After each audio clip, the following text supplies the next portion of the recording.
Welcome to the PowerPoint presentation. ఈరోజు మనం చెప్పుకోబోయేటటువంటి topic భారత రాజ్యాంగంలోని ప్రాథమిక హక్కులు. దీనిలో మనం ఇవాళ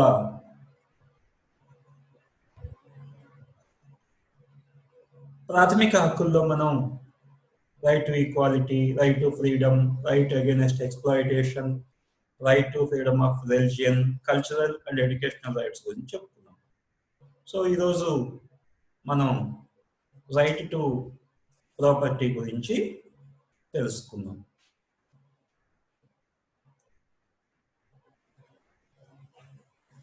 ఆస్తి హక్కు అనేది చాలా వివాదాస్పదమైనటువంటి హక్కుగా మనం చెప్పుకోవచ్చు. ప్రాచీన కాలం నుంచి ఆస్తి మీద భేదాభిప్రాయాలు మనకు కనిపిస్తాయి. ప్లేటో అనే తత్వవేత్త ప్రజాపాలకులకు ఆస్తి ఉండకూడదని భావించాడు. అరిస్టాటిల్ పౌరులకు పరిమిత ఆస్తి హక్కు ఉండాలి అని చెప్పి వాదించాడు.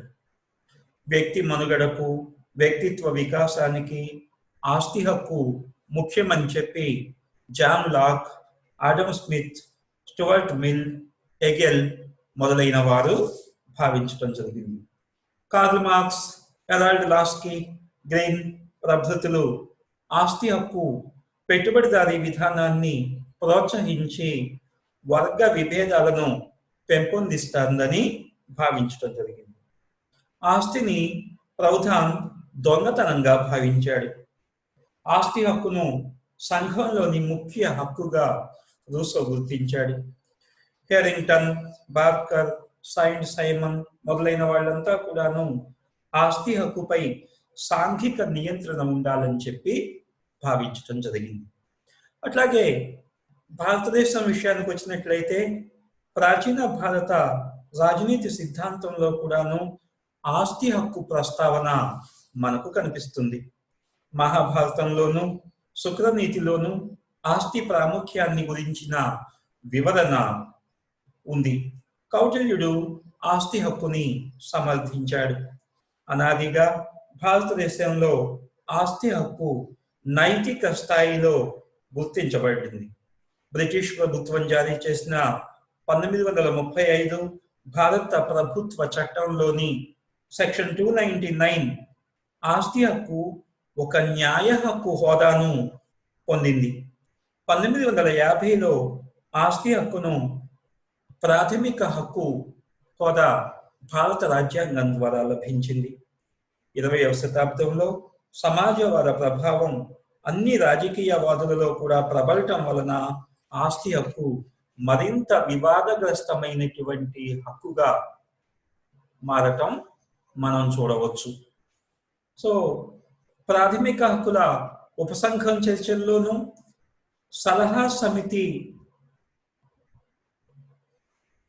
చర్చలలో కూడాను, రాజ్యాంగ సభ చర్చలలో ఆస్తి హక్కు మీద భేదాభిప్రాయాలు ఏర్పడ్డాయి. ఆస్తిని ప్రభుత్వం కైవసం చేసుకోవచ్చా? అట్లా కైవసం చేసుకున్నప్పుడు పరిహారం చెల్లించాలా? ఒకవేళ చెల్లించాల్సి వస్తే ఎంత చెల్లించాలి? అట్లాంటి పరిహారం సముచితమా కాదా అనే విషయం న్యాయస్థానాల ద్వారా సమీక్షించవచ్చా అనేవి ముఖ్య వివాదాస్పదమైనటువంటి విషయాలుగా మారాయి. న్యాయోచిత ప్రవృత్తి ద్వారా తప్ప ఏ వ్యక్తి యొక్క ఆస్తి హరింపబడరాదని, ప్రజోపకర కార్యాల నిమిత్తమే ప్రైవేట్ ఆస్తిని ప్రభుత్వం స్వాధీనపరుచుకోవచ్చునని, అప్పుడు అట్లాంటి ఆస్తిదారుకు సముచిత పరిహారం చెల్లించాలని కేఎం మున్షి చేసినటువంటి ప్రతిపాదనను అంబేద్కర్, జాన్ ముత్తై మొదలైన వారు సమర్థించడం జరిగింది.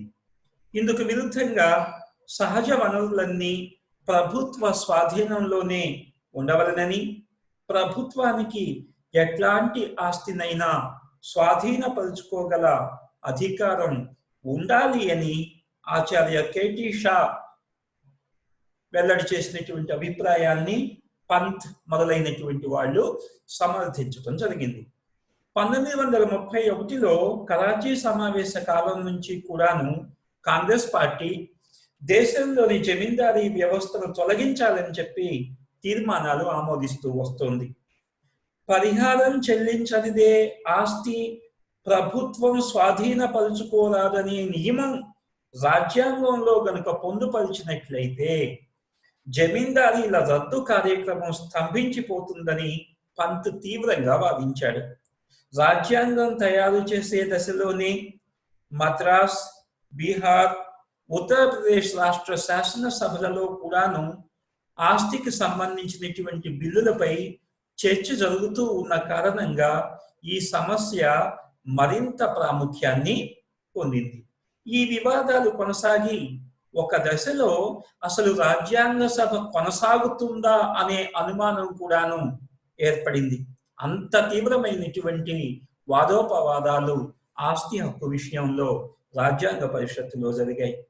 ఆస్తి హక్కును పూర్తిగా తొలగిస్తే మంచిదేమోనని అల్లాడి కృష్ణస్వామి అయ్యర్ ఒక దశలో అభిప్రాయపడ్డాడు. చివరకు నెహ్రూ, కెఎం మున్షి, అల్లాడిల రాజీ ప్రయత్నాల ఫలితంగా రాజ్యాంగ పరిషత్ క్రింది విధంగా తీర్మానించింది. ఏమిటి అంటే, రాజ్యాంగంలో ఆస్తి హక్కును పొందుపరచాలి. పరిహారం చెల్లించనిదే ఎటువంటి ఆస్తిని ప్రభుత్వం స్వాధీనం చేసుకోకూడదు. రాజ్యాంగంలో ఆస్తి హక్కును పొందుపరచాలి. పరిహారం చెల్లించకుండా ఎటువంటి ఆస్తిని ప్రభుత్వం స్వాధీనం చేసుకోకూడదు. ఆస్తి స్వాధీనం చేసుకునే విషయంలో రాష్ట్రాలు జారీ చేసిన బిల్లులు భారత రాష్ట్రపతి ఆమోదాన్ని పొందాలి. రాష్ట్ర శాసనసభలు ఆస్తికి సంబంధించినటువంటి విషయంలో ఏవైనా బిల్లులు కనుక చేసినట్లయితే ఆ బిల్లులన్నీ భారత రాష్ట్రపతి ఆమోదం పొంది తీరాలి. తరువాత రాజ్యాంగం తయారయ్యే నాటికి 1 సంవత్సర క్రితం లోపల కానీ, రాజ్యాంగం తయారైన తరువాత 1 సంవత్సరం లోపుగా కానీ అధ్యక్షుని ఆమోదం పొందిన ఆస్తి తాలూకు బిల్లులు న్యాయ సమీక్షకు గురి కాకూడదు. రాజ్యాంగం తయారయ్యే నాటికి 1 సంవత్సరం క్రితం తయారైనటువంటి శాసనాలు కానీ, రాజ్యాంగం తయారైన 1 సంవత్సరం తరువాత వచ్చినటువంటి శాసనాలు కానీ అధ్యక్షుని ఆమోదం పొందిన ఆస్తి తాలూకు బిల్లులేవి కూడాను, శాసనాలు ఏవి కూడాను న్యాయ సమీక్షకు లోను కాకూడదు. సో ఎందుకు ఈ నిబంధన పెట్టడం జరిగిందంటే, జవహర్లాల్ నెహ్రూ, పంత్ మొదలైనటువంటి వాళ్ళు ఈ సంవత్సర పరిధిలో, అంటే రాజ్యాంగం రాకముందు సంవత్సరం క్రితం కానివ్వండి, రాజ్యాంగం వచ్చిన తర్వాత సంవత్సరం వరకు ఈ 2 సంవత్సరాల పరిధిలో జమీందారీ రద్దు చట్టాలన్నీ చట్టాలు అవుతాయని, కాబట్టి న్యాయ సమీక్షకు అవి లోనవ్వవు అని చెప్పి ఫలితంగా జమీందారీల రద్దు విషయం సాధారణంగానే ముగిసిపోతుంది అని చెప్పి భావించడం జరిగింది. ఆ విధంగా భారత రాజ్యాంగ పరిషత్ చర్చోపచర్చల తరువాత భారత రాజ్యాంగంలోని ఆర్టికల్ 31లో ఆస్తి హక్కుని పొందుపరచడం జరిగింది. సో ఆర్టికల్ 31 రైట్ టు ప్రాపర్టీకి సంబంధించినటువంటి అధికరణం. దీనిలో మొత్తం 6 క్లాజులు ఉన్నాయి. ఆర్టికల్ 31లో మొత్తం 6 క్లాజులు ఉన్నాయి. ఇది చాలా వివాదాస్పదమైనటువంటి ఆర్టికల్ మాత్రమే కాదు, రాజ్యాంగంలో చాలా పెద్ద ఆర్టికల్గా కూడా మనం దీన్ని చెప్పుకోవచ్చు. రాజ్యాంగంలో ఇది చాలా పెద్ద ఆర్టికల్. దీంట్లో మొత్తం 6 క్లాజులు ఉన్నాయి. సో వీటిల్లో ఏముందో ఇప్పుడు మనం చూద్దాం. ఆర్టికల్ 31 క్లాజ్ 1 శాసనాధికారం ద్వారా తప్ప ఏ వ్యక్తి ఆస్తి హరింపబడరాదు. ప్రభుత్వం శాసనం ద్వారా తప్ప ఏ వ్యక్తి ఆస్తిని కూడాను తీసుకోవటం చెల్లదు. ఇది క్లాస్ 1. క్లాస్ 2 ఏం చెప్తోంది అంటే, చెల్లించవలసిన పరిహారాన్ని ఉదహరిస్తూ కానీ, పరిహారం లెక్కగట్టి ఇవ్వడం విషయంలో పాటించవలసిన సూత్రాన్ని ఉల్లేఖిస్తూ గాని జారీ చేసిన చట్టం ద్వారా తప్ప ఎవరి స్థిరాస్తులను కానీ ఎట్లాంటి కంపెనీలోని హక్కులను కానీ ప్రజాహితార్థం ప్రభుత్వం ఆర్జన చేయకూడదు. సో పరిహారాన్ని ఉదహరిస్తూ గాని లేదా పరిహారాన్ని లెక్కగట్టే విషయంలో పాటించవలసిన సూత్రాలను తెలియజేస్తూ గాని జారీ చేసిన చట్టం ద్వారా తప్ప ఎటువంటి స్థిర చరాస్తుల్ని కంపెనీ హక్కుల్ని కానీ ప్రభుత్వం తీసుకోకూడదు అంటుంది. ఇది 2వ క్లాసు. ఇక 3వ క్లాసు ఏం చెప్తోంది అంటే, రాష్ట్ర శాసనసభలు పైన పేర్కొన్న 2వ క్లాసును అనుసరించి చేసే చట్టాలేవి కూడాను దేశాధ్యక్షుని అనుమతి లేనిదే చెల్లవు. ఎందుకంటే రాష్ట్రాల ఈ విషయంలో వేరు చట్టాలు కనుక చేసినట్లయితే మళ్ళీ ఇది గందరగోళానికి దారితీస్తుందన్న ఉద్దేశంతో రాజ్యాంగ పరిషత్ ఏం చేసింది అంటే, రాష్ట్ర శాసనసభలు 2వ క్లాసును అనుసరించి చేసే చట్టాలేవి కూడాను భారత రాష్ట్రపతి అనుమతి లేనిదే చెల్లబాటు కావు అని చెప్తోంది. ఇక 4వ క్లాస్ ఏం చెప్తోంది, రాజ్యాంగంలోని తదితర అధికరణాలలో ఏమని ఉన్నప్పటికీ రాజ్యాంగం ప్రారంభం నాటికి రాష్ట్ర శాసనసభలలో పెండింగ్ లో ఉండి తరువాత శాసనసభ ఆమోదాన్ని అధ్యక్షుని ఆమోదాన్ని కూడా పొందిన చట్టాలు వేటికి కూడాను 2వ క్లాజులోని సూత్రాలకు విరుద్ధంగా ఉన్నాయని ఏ న్యాయస్థానాలలోనూ ఆరోపించడానికి వీల్లేదు. ఇందా చెప్పుకున్నాం కదా మనం, సంవత్సరం లోపు కానీ రాజ్యాంగం అమల్లోకి వచ్చిన సంవత్సరం తర్వాత వచ్చేటటువంటి చట్టాలన్నీ కూడాను రాష్ట్రపతి ఆమోదాన్ని పొందాలి. అవేవి న్యాయస్థానాల న్యాయ సమీక్షకు లోను కాకూడదు అని. దాన్ని ఆధారం చేసుకుని ఈ నిబంధన ఏం చెప్తోందంటే, రాజ్యాంగం ప్రారంభం నాటికి రాష్ట్ర శాసనసభల్లో చర్చలో ఉండి తరువాత ఆమోదం పొంది రాష్ట్రపతి ఆమోదం కూడా పొందినట్లయితే అటువంటి చట్టాలు క్లాస్ నెంబర్ 2కు వ్యతిరేకంగా ఉన్నాయని వాదించటానికి వీల్లేదు. ఇక 5వ క్లాస్ ఏం చెప్తోంది, 2వ క్లాసులోని సూత్రాలేవి ఈ క్రింది వాటికి వర్తించవు. 2వ క్లాసులోని నిబంధనలకు వర్తించవు. ఏమిటి అవి అంటే, 6వ క్లాసులోని నియమాలు వర్తించే చట్టాలతో పాటు ఆనాడు అమలులో ఉన్న తదితర చట్టాలలోని నియమాలకు 2వ క్లాసు వర్తించదన్నమాట. ఇక ముందు క్రింది విషయాలలో ప్రభుత్వం చేసే చట్టాలకు కూడా 2వ క్లాసు వర్తించదు. ఏంటి ఇక ముందు ప్రభుత్వం చేయబోయే చట్టాలు అంటే, పన్నులు, జరిమానాలు విధించటం, వాటికి సంబంధించినటువంటి చట్టాలు, ప్రజారోగ్యాన్ని పెంపొందించి ప్రాణ ఆస్తి ప్రమాదాలను అరికట్టడానికి సంబంధించిన చట్టాలు, భారత డొమినియన్ ప్రభుత్వం లేదా భారత ప్రభుత్వం విదేశీ ప్రభుత్వాలతో చేసుకునేటటువంటి ఒడంబడికలు, ఎవాక్యూ ఆస్తిగా ధృవీకరించబడినటువంటి ఆస్తి, వీటికి సంబంధించిన చట్టాలేవి కూడాను 2వ క్లాజుకు వర్తించవు. అంటే 2వ క్లాజు నుంచి పూర్తిగా మినహాయింపు అని చెప్పి 5వ క్లాస్ చెప్తోంది. ఇక 6వ క్లాస్ ఏమని చెప్తోంది అంటే, రాజ్యాంగం ప్రారంభానికి 18 నెలల క్రితంలోగా ప్రభుత్వంచే జారీ చేయబడి రాజ్యాంగం ప్రారంభమైన 2 నెలలలోగా అధ్యక్షుని ఆమోదం పొందినట్లుగా ప్రకటింపబడిన చట్టాలు వేటిని కూడాను ఈ అధికరణంలోని 2వ క్లాజులోని సూత్రాలకు గాని 1935 భారత ప్రభుత్వ చట్టంలోని 299 సెక్షన్కు గాని విరుద్ధంగా ఉన్నాయనే నెపంతో ఏ న్యాయస్థానంలోనూ సవాలు చేయడానికి వీల్లేదు. సో రాజ్యాంగం ప్రారంభం కావటానికి సంవత్సరంన్నర ముందు, ప్రారంభమైన తర్వాత 2 నెలలలోగా అధ్యక్షుని ఆమోదం పొందినటువంటి చట్టాలు ఇవి కూడాను 2nd క్లాజుకు వ్యతిరేకంగా కానీ 1935 యాక్ట్ సెక్షన్ 299కు వ్యతిరేకంగా ఉన్నాయని గాని న్యాయస్థానాలలో ఆరోపించటానికి వీలు లేదు అని చెప్పి చెప్తోంది. సో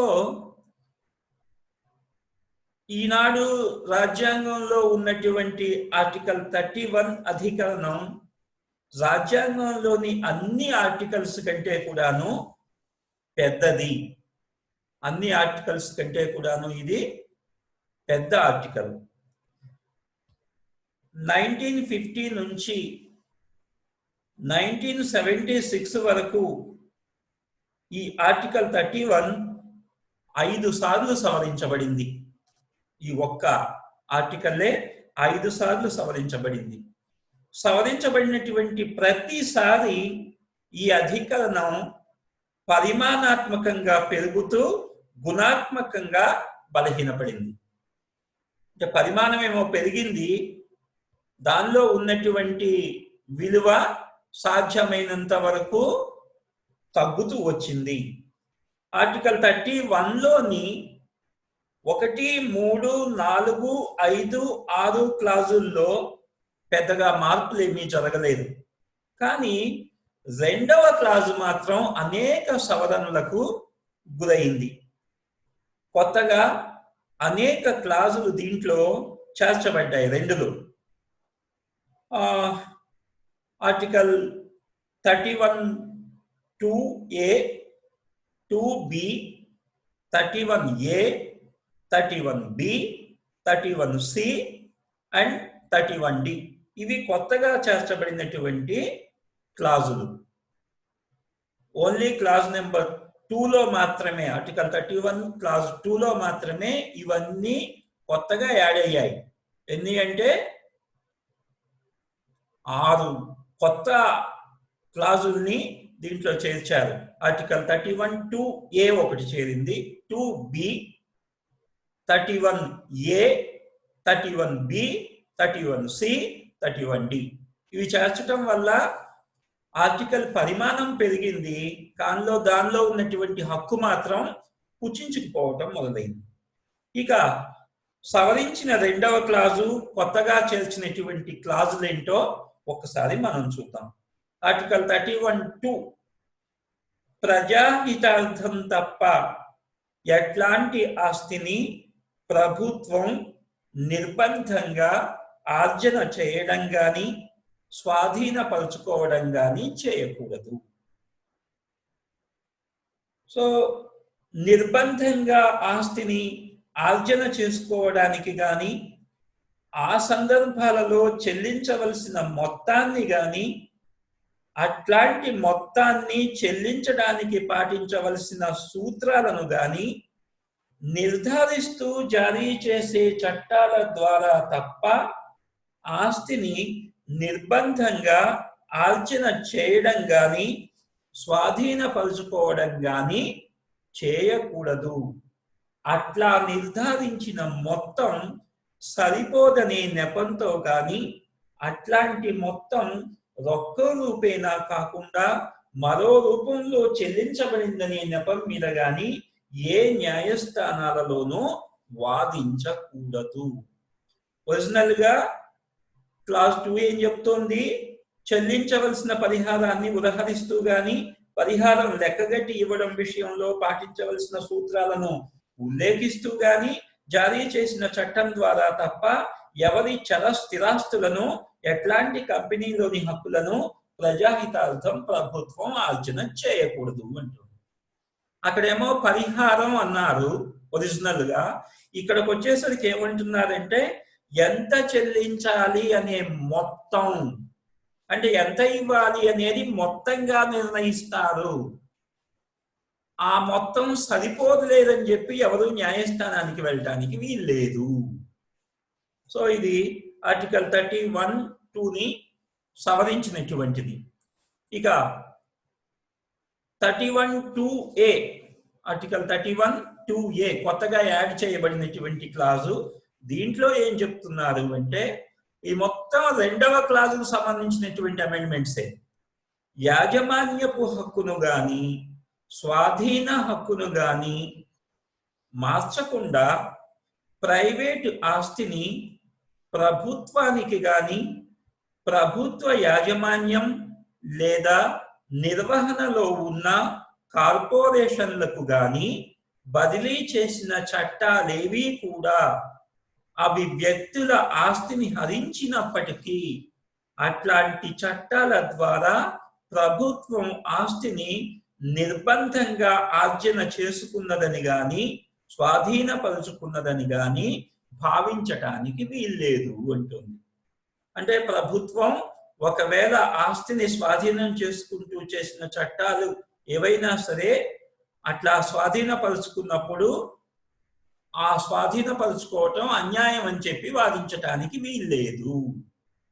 ఇక 31(2)B, ఈ 2వ క్లాజులో పేర్కొన్నటువంటి చట్టాలు వేటికి కూడాను 19వ అధికరణంలోని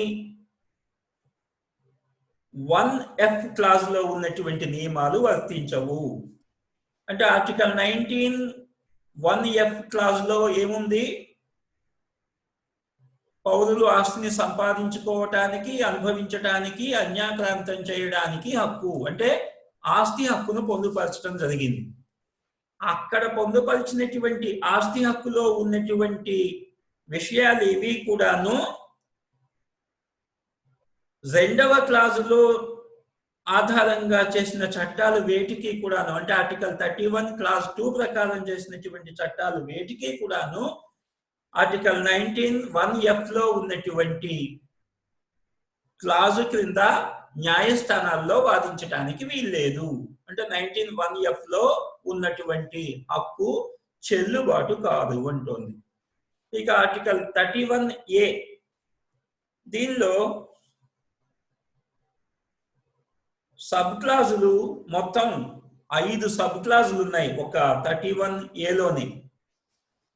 సో 31A ఏం చెప్తుంది అంటే, ఎస్టేట్లకు గాని వాటిలోని హక్కులకు గాని ప్రభుత్వం కైవసం చేసుకోవడం లేదా అట్లాంటి హక్కుల రద్దు లేదా మార్పుకు సంబంధించి ఏమంటోంది? బి, ఆస్తిని ప్రజాహితార్థం కానీ సక్రమ నిర్వహణ కోసం కానీ ప్రభుత్వం స్వయంగా నిర్వహించినటువంటి సందర్భాలలో క్లాజ్ 2 వర్తించదు. సి, ప్రజాహితార్థం కానీ సక్రమ నిర్వహణ కోసం కానీ 2 లేదా అంతకంటే ఎక్కువ కార్పొరేషన్లను విలీనం చేసినప్పుడు క్లాజ్ 2లో ఉన్నటువంటి హక్కు వర్తించదు. డి, కార్పొరేషన్లలోని వాటాదారుల ఓటు హక్కు గాని వాటిలోని నిర్వాహక ప్రతినిధుల, కార్యదర్శుల, కోశాధిపతుల, నిర్వాహక నిర్వాహకుల హక్కుల రద్దు లేదా మార్పుకు సంబంధించి చేయబడే చట్టాలు ఏవి కూడాను క్లాజ్ 2కు వ్యతిరేకమని చెప్పి వాదించడానికి వీల్లేదు. ఇక తరువాత సబ్ క్లాజ్ ఈ ఏం చెప్తోంది అంటే, ఖనిజ నూనెల తవ్వకం కోసం చేసుకున్నటువంటి ఒప్పందాలు, కౌళ్ళు, లైసెన్సుల రద్దు లేదా మార్పు, ఈ పై విషయాలలో రాష్ట్ర శాసనసభలు జారీ చేసే చట్టాలన్నీ కూడాను అధ్యక్షుని ఆమోదం పొందవలసి ఉంటుంది. సో ఆర్టికల్ 13లో ఏమని పేర్కొన్నప్పటికీ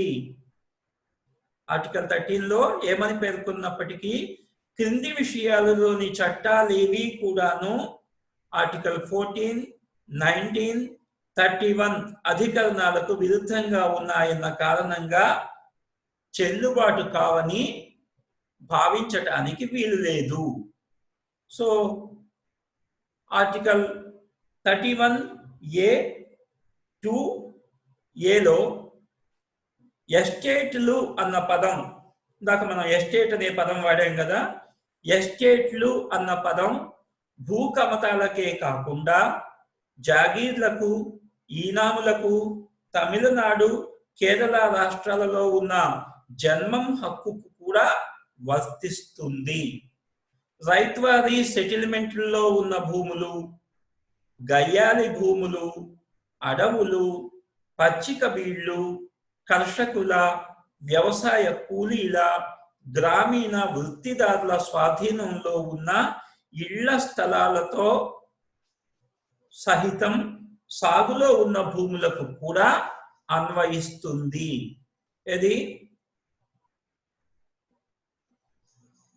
ఈ పదాలు.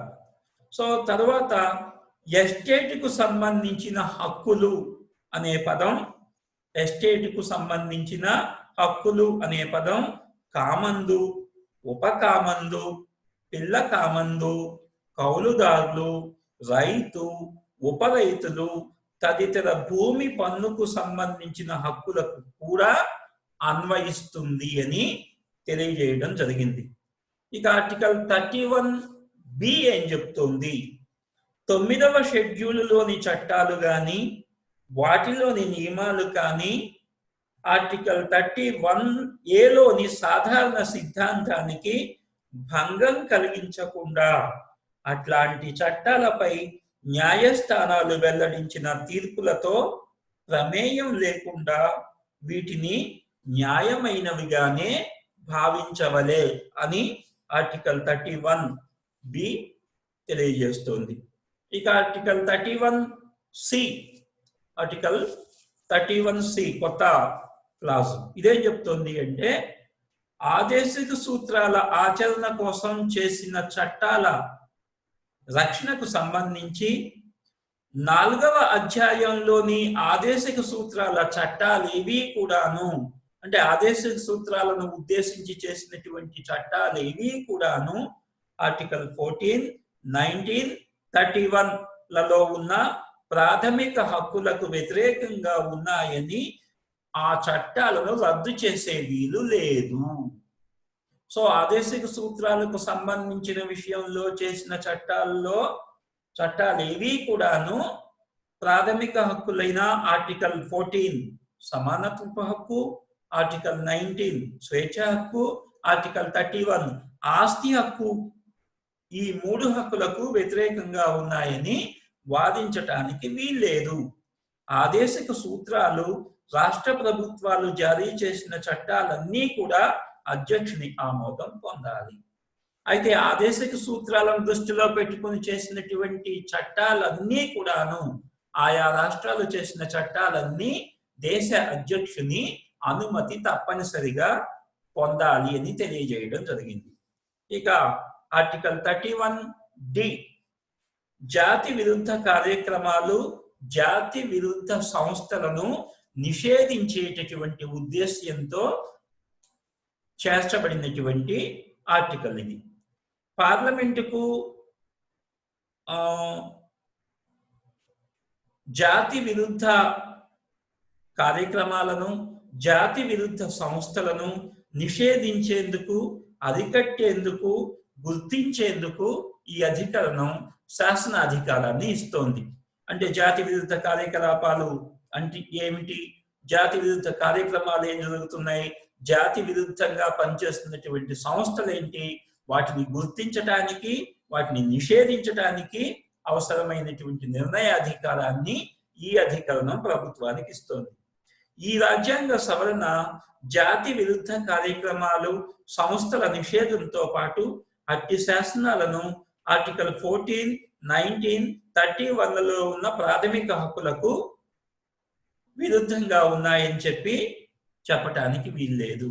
అంటే జాతి విరుద్ధ సంస్థగా కనుక గుర్తించినట్లయితే ఆ సంస్థకు సంబంధించినటువంటి బాధ్యులు, ఆ సంస్థకు సంబంధించినటువంటి ఆస్తులన్నింటినీ కూడాను ప్రభుత్వం వశపరుచుకునేటటువంటి అవకాశం ఉంటుంది. పర్యవసానంగా అట్లాంటి సంస్థలను లేదా కార్యక్రమాలలో నిమగ్నమైన వ్యక్తుల సమానత్వపు హక్కు, స్వేచ్ఛ హక్కుతో పాటు ఆస్తి హక్కు కూడా రద్దవుతుందన్నమాట. ఆర్టికల్ 31D క్రింద ఆస్తి హక్కుపై విధించిన పరిమితులు న్యాయ సమీక్షకు లోను కావు. అంటే ఆర్టికల్ 31D కింద ఏ సంస్థనైనా నిషేధించినా, ఏ కార్యక్రమాన్నైతే నిషేధించినా అవేవి కూడాను, ఆ చట్టాలు ఏవి కూడాను న్యాయస్థానాలలో వ్యతిరేకంగా ఉన్నాయని వాదించటానికి వీల్లేదు. ఈ సవరణలు రాజ్యాంగంలోని ప్రాథమిక హక్కులను ప్రత్యక్షంగానే పరిమితం చేయటానికి ప్రయత్నిస్తున్నాయి అని మనం చెప్పుకోవచ్చు. 3వ అధ్యాయంలో చేర్చినటువంటి సవరణలు ప్రాథమిక హక్కులకు విస్తృత పరిమితులకు లోను చేయడమే కాకుండా ఆ పరిమితులను న్యాయస్థానాల ద్వారా సమీక్షింప చేసుకునే అవకాశాన్ని కూడా దాదాపు ఇది పూర్తిగా తగ్గించిందనే మనం చెప్పుకోవాలి. ఇక ఆర్టికల్ 31 అధికార పరిధి ఏ విధంగా ఉంది అని మనం కనుక చూస్తున్నట్లయితే ఆర్టికల్ 19(1)(b), ఆర్టికల్ 31లో ఉన్నటువంటి 2 క్లాజుల మధ్య భేదాభిప్రాయాలు మనకు కనిపిస్తాయి.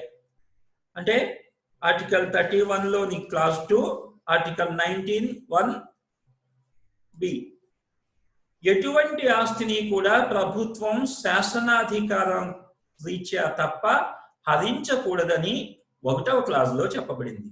అంటే కార్యనిర్వాహక శాఖ ఉత్తర్వుల ద్వారా ఆస్తిని హరించటానికి వీల్లేదు అని చెప్పి దీని ద్వారా మనకు స్పష్టమవుతుంది.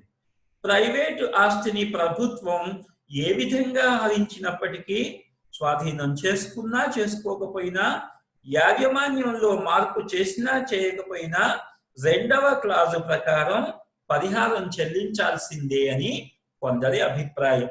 అంటే ప్రభుత్వం దాన్ని స్వాధీనం చేసుకున్నా చేసుకోకపోయినా, అంటే దాన్ని ఏ విధంగా ఏ రూపంలో స్వాధీనం చేసుకున్నప్పటికీ కూడాను పరిహారం మాత్రం తప్పనిసరిగా చెల్లించాలి.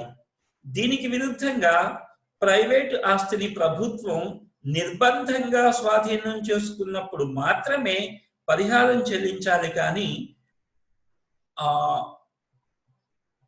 నిర్బంధంగా కాకుండా స్వచ్ఛందంగా వాళ్ళు ఇచ్చినప్పుడు మాత్రం పరిహారం చెల్లించాల్సిన అవసరం లేదు అనేటటువంటి వాదన మొదలుతుంది.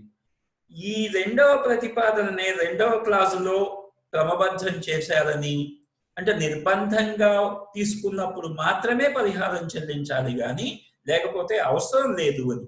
1, 2 క్లాజులతో దీనికి సంబంధం లేదని ఒక వర్గం వాదన. సో రాజ్యానికి ఉన్న రక్షణాధికారం, పన్నులు విధించే అధికారం 2 రాజ్యాంగంలోని ఆర్టికల్ 31(1)లో పొందుపరచడం జరిగిందని, వీటి వల్ల ఎటువంటి ఆస్తినైనా అవసరమైన పరిస్థితుల్లో శాసనాధికారం ద్వారా హరించవచ్చు అనేటటువంటి వాదన వీళ్ళు వినిపించారు. సో సుప్రీంకోర్టు న్యాయమూర్తి S R Das Chiranjit Lal Chaudhari versus India కేసులో 1954లో ఇదే అభిప్రాయాన్ని వ్యక్తం చేశాడు. సో దీనివల్ల ఆస్తిని ప్రభుత్వం నిర్బంధంగా స్వాధీనం చేసుకుంటే తప్ప పరిహారం చెల్లించవలసిన అవసరం లేదు అనేటటువంటి అభిప్రాయం సుప్రీంకోర్టు న్యాయమూర్తి వెల్లడి చేయటం జరిగింది. ఇదే కేసులో మెజారిటీ న్యాయమూర్తులు మాత్రం ఈ అభిప్రాయంతో అంగీకరించకుండా నిర్బంధంగా స్వాధీనం చేసుకున్నా, సాధారణంగా స్వాధీనం చేసుకున్నా పరిహారం చెల్లించాల్సిందే అని చెప్పి అదే సుప్రీంకోర్టు తీర్పుగా వెల్లడి చేయటం జరిగింది. వీరి దృష్టిలో ఆర్టికల్ 31(1)(2) క్లాజుల్లో 2 కూడాను ఒకే ప్రక్రియకు చెందినవి అని చెప్పి సుప్రీంకోర్టు భావించింది. సో 1వ క్లాజు కేవలం శాసనాధికార రీత్యా మాత్రమే ఆస్తి హరింపబడినని పేర్కొంటుంటే 2వ క్లాజు ఆస్తి హరింపబడినప్పుడు చెల్లించవలసిన పరిహారం గురించి పేర్కొంటోంది కనుక ఈ రెండింటికి పరస్పర సంబంధం ఉందని, 1వ క్లాజులోని విషయాన్నే 2వ క్లాజు కూడా స్పష్టపరిచిందని పతంజలి శాస్త్రి మొదలైనటువంటి వాళ్ళు పేర్కొనడం జరిగింది. ఫలితంగా ఏమైంది? ప్రభుత్వం ఏ విధంగా ఆస్తిని స్వాధీనం చేసుకున్నప్పటికీ కూడాను తప్పనిసరిగా పరిహారం చెల్లించవలసిందే అనే తీర్పు వచ్చింది. అంటే స్వచ్ఛందంగా ఇచ్చిన, బలవంతంగా ప్రభుత్వం లాక్కున్నా కూడాను పరిహారం మాత్రం చెల్లించవలసిందే. ప్రభుత్వం ఈ తీర్పుతో అంగీకరించినప్పటికీ న్యాయస్థానాల ఆదేశాలను శిరసావహించక తప్పలేదు. 1954వ సంవత్సరంలో సుప్రీంకోర్టు తీర్పు చెప్పినటువంటి 3 ముఖ్యమైనటువంటి కేసులు Subodh Gopal versus Bengal case, Dwarkanath Srinivas versus Solapur spinning mill case, Sahir Ahmed versus Uttar Pradesh case. ఈ 3 కేసుల్లో కూడాను ఇదే విధమైనటువంటి తీర్పుల్ని ఇచ్చింది. సుబోధ్ గోపాల్ కేసులో భూస్వామి కౌలుదారులను తొలగించే హక్కు పోగొట్టుకోవటం జరిగింది. భూస్వామికి కౌలుదారులను తొలగించేటటువంటి హక్కు లేదు అని చెప్పి సుప్రీంకోర్టు తీర్పు చెప్పింది. ఇక ద్వారకానాథ్ శ్రీనివాస్ కేసులో కంపెనీ నిర్వహణ సక్రమంగా లేని కారణం వల్ల ప్రభుత్వం ఆ కంపెనీ నిర్వహణ బాధ్యతలను స్వయంగానే చేపట్టడం జరిగింది. సో అది పరిహారం చెల్లించవలసిందే అని చెప్పి సుప్రీంకోర్టు తీర్పు చెప్పింది. ఇక 3వ కేసు సాహిర్ అహ్మద్ వర్సెస్ ఉత్తరప్రదేశ్ కేసులో బస్సుల జాతీయకరణ చేయబడింది. సో ఈ బస్సుల జాతీయకరణకు కూడాను పరిహారం చెల్లించాల్సిందే అని చెప్పి సుప్రీంకోర్టు తీర్పు చెప్పింది. ఈ 3 కేసుల్లో కూడా ప్రభుత్వం ఆస్తిని పూర్తిగా స్వాధీనం చేసుకోలేదు. యాజమాన్యపు హక్కును మాత్రమే మార్చడం జరిగినప్పటికీ పూర్తి పరిహారం చెల్లించాల్సిందే అని చెప్పి సుప్రీంకోర్టు తీర్పు చెప్పింది. అంటే పూర్తిగా ఆస్తిని స్వాధీనం చేసుకోకపోయినప్పటికీ కూడా కేవలం యాజమాన్యపు హక్కు మార్చినప్పటికీ కూడా పూర్తి పరిహారం చెల్లించాల్సిందే అని చెప్పి సుప్రీంకోర్టు తీర్పు చెప్పడం జరిగింది. ఇటువంటి కేసులలో పరిహారం చెల్లించటం భావ్యం కాదని ప్రభుత్వం భావించి 4వ రాజ్యాంగ సవరణ ద్వారా ఆర్టికల్ 31(2)A క్లాజుని రాజ్యాంగంలో చేర్చింది. దీని ప్రకారం యాజమాన్యపు హక్కులో గాని స్వాధీనపు హక్కులో గాని మార్పు లేనంత వరకు వ్యక్తుల నుంచి గాని సంస్థల నుంచి గాని ప్రైవేటు ఆస్తి ప్రభుత్వ కార్పొరేషన్లకు బదిలీ చేయబడినప్పుడు పరిహారం చెల్లించనవసరం లేదు. సో జాతీయకరణ కార్యక్రమాలలో పరిహారం కొంతవరకు తగ్గించినట్టయింది. సో పూర్తి పరిహారం చెల్లించాల్సినటువంటి అవసరం లేదు ఇట్లాంటి విషయాల్లో. ఇక ఆర్టికల్ 31 సంబంధించి శాసన కార్యనిర్వాహక న్యాయశాఖల మధ్య గల అభిప్రాయ భేదాన్ని ఇప్పుడు చూద్దాం. శాసనశాఖకు కార్యనిర్వాహక శాఖకు ఎటువంటి అభిప్రాయ భేదాలు లేవు, కానీ శాసన కార్యనిర్వాహక శాఖతో న్యాయశాఖ మధ్య మాత్రం అభిప్రాయ భేదాలు ఆర్టికల్ 31 విషయంలో మనకు కనిపిస్తాయి. రాజ్యాంగ సభ పరిహారం నిర్ణయం విషయంలో న్యాయశాఖకు గల సమీక్ష అధికారాన్ని నిర్దిష్టంగా ఇది అని వివరించకపోవటమే దీనికి ప్రధానమైనటువంటి కారణం. ఆర్టికల్ 31 విషయంలో న్యాయస్థానాలకు ఉన్నటువంటి న్యాయ సమీక్ష అధికారాన్ని స్పష్టంగా వివరించకపోవటం వల్ల ఈ ఇబ్బంది తలెత్తింది. కాలక్రమేణా అధికారంలో ఉన్నటువంటి కాంగ్రెస్ పార్టీ సమాజవాద సిద్ధాంతానికి అధిక ప్రాధాన్యత ఇవ్వటం, 4వ రాజ్యాంగ సవరణ పరిహారం విషయంలో న్యాయస్థానాల అధికారాన్ని తగ్గించడం జరిగింది.